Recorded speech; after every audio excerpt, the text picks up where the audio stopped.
আজকে বানাচ্ছি একদম সম্পূর্ণ নিরামিষ সুস্বাদু আলুর দম। একদম পেঁয়াজ রসুন ছাড়া এই আলুর দম আমি কিভাবে বানাচ্ছি রেসিপিটি তোমাদের সাথে শেয়ার করছি।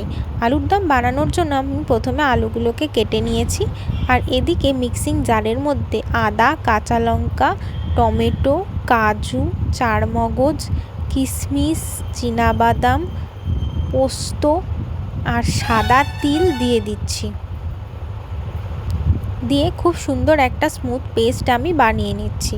আর এদিকে কড়াইয়ের মধ্যে সামান্য পরিমাণ সর্ষের তেল দিচ্ছি।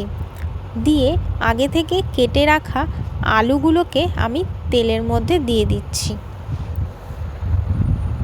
আলুগুলো দিয়ে তারপর আমি অল্প একটু নুনও ওপর থেকে ছড়িয়ে দিচ্ছি, যাতে আলুটা খুব সুন্দর ভাজা হয় আর ভেতর থেকে আলুর মধ্যে নুনটাও ঢুকে যায়। আলুটা একটু লাল লাল করেই ভেজে নেব আমি। দেখো আলুটা ভাজা হয়ে গেছে, ঠিক এরকমভাবেই আমি আলুটা তুলে নিলাম। এই আলুর দমের রেসিপিটি তোমরা ফ্রাইড রাইস, পোলাও, লুচি, পরোটা যে কোনো কিছুর সাথে ট্রাই করে দেখতে পারো। আশা করছি তোমাদের খুবই ভালো লাগবে। তারপর সেই একই তেলের মধ্যে গোটা গরম মশলা, এলাচ, দারচিনি, তেজপাতা ফোড়ন দিয়ে দিচ্ছি। সেটা সামান্য একটু নাড়িয়ে চাড়িয়ে নিয়ে আমি দিয়ে দিচ্ছি 1 চামচ মতো গোটা জিরে আর 1 চামচ মতো হিং দিয়ে আমি ভালো করে মিশিয়ে নেওয়ার পরে সেই যে পেস্টটা আমি বানিয়ে রেখেছিলাম আদা কাঁচা লঙ্কার, সেই পেস্টটা আমি ঢেলে দিচ্ছি। তারপর একে একে হলুদ গুঁড়ো, জিরে গুঁড়ো, ধনে গুঁড়ো, লঙ্কার গুঁড়ো দিয়ে খুব ভালোভাবে মিশিয়ে নেব। আর পরিমাণ মতো নুন দিতে অবশ্যই ভুলবেন না। আর সামান্য পরিমাণ চিনিও আমি এখানে একবারেই অ্যাড করে দিচ্ছি, তাহলে গ্রেভির কালারটাও খুব সুন্দর আসে। মশলাটা কষে আসার পরে আমি দিয়ে দিচ্ছি ভেজে রাখা আলুগুলোকে।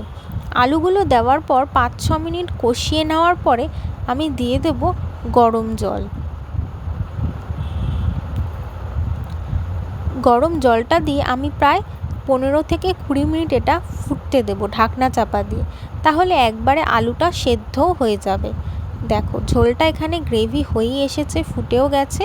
ওপর থেকে আমি দিয়ে দিচ্ছি গরম মশলা, কাসুরি মেথি আর 1 চামচ মতো বাটার দিয়ে ভালো করে ফুটিয়ে নিলেই তৈরি হয়ে যাবে একদম সম্পূর্ণ নিরামিষ পেঁয়াজ রসুন ছাড়া আলুর দম। তোমরা বাড়িতে অবশ্যই বানিয়ে ট্রাই করে দেখো এই রেসিপিটি।